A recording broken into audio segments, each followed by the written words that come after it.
Walker, Shizzy with that. I'm just gonna here with a review. Actually, it's my thoughts on the second episode of Girl Meets World. I wanted to do one, of course, on the pilot episode, but everybody and their mom did one way before the show came out and aired because they had the app from Disney. Couldn't get the app, couldn't watch it. So here's my opinions on the second episode and how I feel, is it better or not better than the pilot episode.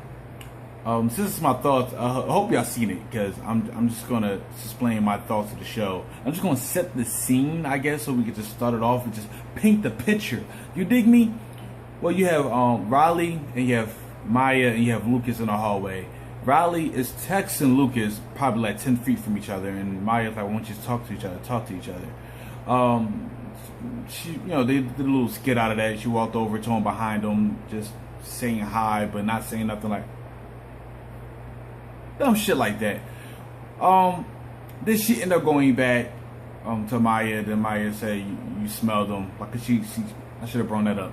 She smelled him like a stalker. So she walked back over and she's like, "Yeah, you smelled him." She's like, yeah, you really smelled him." So it clicked into the classroom, and that's the premise of the show. Corey was talking about how cell phones has hurting communication. That, of course, that's what they showed in the first scene. That was the point of that scene. To say we need to be better communicators, and we're just not as good as human beings as we was until everybody started really, it was really everything. I mean, you can talk about like Facebook, just Twitter, everything, everything when it comes to the internet, basically, and cell phones. So he gave a project. He said, we're going to learn how to communicate without cell phones. I want you to go to the library, because everybody looked like, what the fuck is the library? And he set up the teams of, it was Maya, it was Riley, it was Lucas, and Farkle. And said they had to go to the library, and he said, "I want to take everybody's phone, so therefore y'all can really force them to communicate." Okay, so it goes into what happened next. Okay, I believe Riley was home and everything with the family, Corey and everything, and what's her little brother name? Iggy? No, Aggie? I think it's Aggie. But Aggie, good scene. Like, he was funny, telling like how his day went and everything, and say, "Oh, because I'm growing." He was solid. He had a solid scene. And then Topanga, it seemed like she won't get a lot of shine in the show. It seemed like she's going to get that 2-minute mark at like 2 to 4 minutes every episode. So people should get used to that, not seeing that much Topanga. But they had the little family scene and everything, and then so that led to Maya ringing the doorbell. Of course, Farkle and Lucas with them so they could go to the library.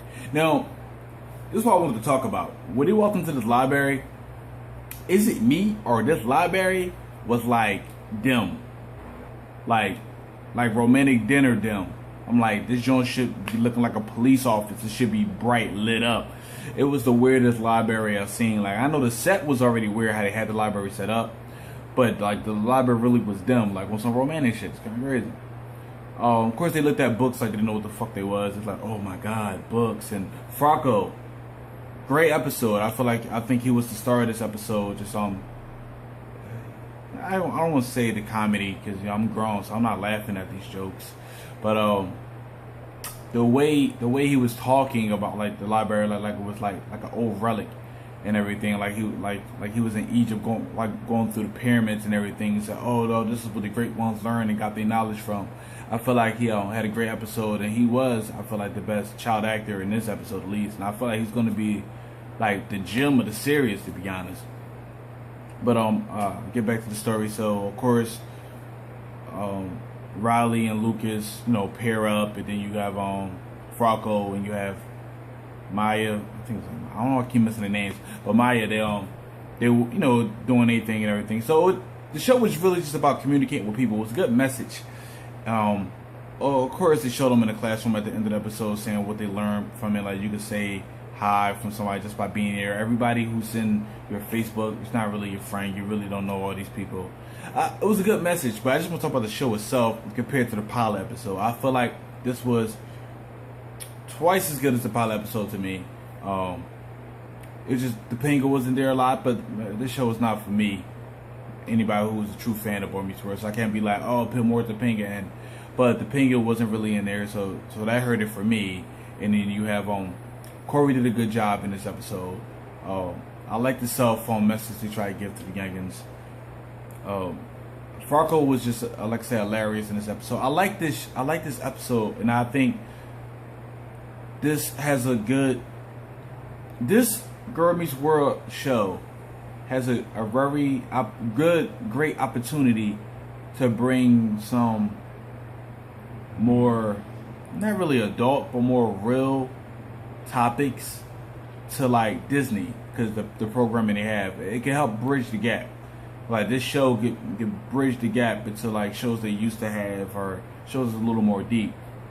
And I like how when it comes to Maya, she had her cell phone. Even at the beginning, she had a flip phone, and I think she ashamed of her flip phone. That's supposed to be like we supposed to get from that, because she done whip it out for everybody else. But ain't nothing wrong with a flip phone. Hey, I doubt anybody who watched this video watched the UFC. But Dana White, that's all he uses, flip phones. He said, look, my battery lasts for 3 days. Like, I don't need all that. So, it's not wrong with a flippy. I mean, just let you, ain't nothing wrong with a flippy. But, like I said again, I thought it was a good episode. I'm too grown to say I can't wait to see the next episode. It's just on the DVR. I mean, it gets recorded every time. See the DVR on, saw Girl Meets World, clicked it. Thought the episode was good, and I said, you know what? Let me say my thoughts. People who try to compare it to Boy Meets World, that won't be a fair comparison. Two different eras and two different stations, so they won't touch on some of the stuff as deeply as ABC did back then, where they had an opportunity to be more edgy, with Disney as being more friendly. Again, I doubt anybody who was watching this video either used to watch wrestling, or maybe they still do. But like wrestling is the same theory as I guess you could say comparing Boy Meets World to Girl Meets World. Wrestling in the 90s, the Attitude Era, was all graunchy and shit they did with there. You look at it now, and the shit is all John Cena walking around with the Flutie Purple shirt on, little purple hair, little blue hair, little orange hair. It's for the kids. It's for the youngins. So that's how I look at Girl Meets World versus Boy Meets World. You gotta take it as is. And I ain't gonna lie, if there's any grown man like really like saying this the shit, like I can't wait to catch the next episode, this that work, come on, bro. You want to review it? I get it. Nice views. I hope I get views for this, because if I get more views too, hell yeah, I wanna review some more Girl Meets World. You know, because the brother need. I need you to like my videos, man. No, nobody show love. What happened? I was shizzy with the Xbox, Mr. Dragon Ball Z. Now look at me now, doing Girl Meets World videos. I should be ashamed of myself. Like I said, what you like about the episode? Comment. Thumbs the video up. Hell, if you don't like it, thumbs it down. It's your life.